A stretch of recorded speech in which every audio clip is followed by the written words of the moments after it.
नमस्कार YouTube family. जमीन व्यवहारात मोठा बदल, आधी मोजणी मग दस्त नोंदणी हे धोरण लागू होणार आहे. चला तर काय आहे नेमकं हे धोरण त्याच्या व्हिडिओद्वारे आपण जाणून घेणार आहोत. जर तुम्हाला रिअल इस्टेट व्यवहारांबद्दल संपूर्ण माहिती हवी असेल तर आमच्या यूट्यूब चॅनलला सबस्क्राईब करा आणि नवनवीन व्हिडिओ अपडेट्स मिळवा. सबस्क्राईब करा आणि तुमच्या रिअल इस्टेट नॉलेज मध्ये भर घाला.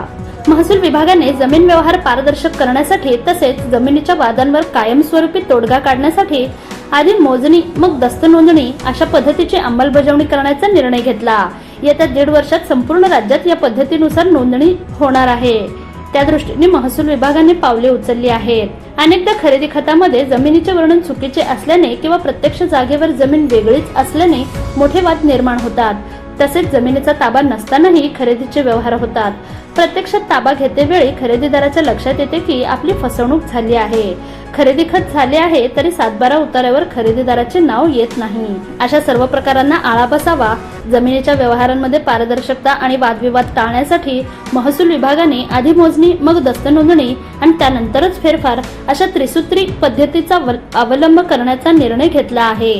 याची घोषणा महसूल मंत्री चंद्रशेखर बावनकुळे यांनी केली आहे. त्यानुसार भूमी अभिलेख विभाग नोंदणी विभागाकडून नियमावली निश्चित करण्यात येत आहे. यातील फायदे काय आहेत तर खरेदी खतापूर्वीच जमिनीची हद्द आणि अचूक क्षेत्रफळ निश्चित होत असल्याने मालकी हक्क आणि हद्दीवरून होणारे वाद कमी होतील. खरेदीदार आणि विक्रेते या दोघांनाही व्यवहाराच्या वेळी जमिनीच्या स्थितीची संपूर्ण माहिती मिळेल. मोजणीनंतर खरेदी खत होत असल्याने 7/12 उतार्यावरील फेरफार नोंदी अचूक मोजणीच्या आधारावर त्वरित होतील. अभिलेखातील नोंदी आणि जमिनीवरील प्रत्यक्ष स्थिती यात फरक राहणार नाही.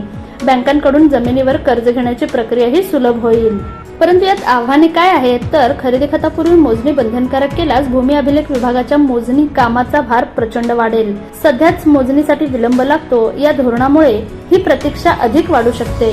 मागणीनुसार वेळेत मोजणी पूर्ण करण्यासाठी आवश्यक मनुष्यबळ आणि आधुनिक उपकरणांची कमतरता जाणवू शकते.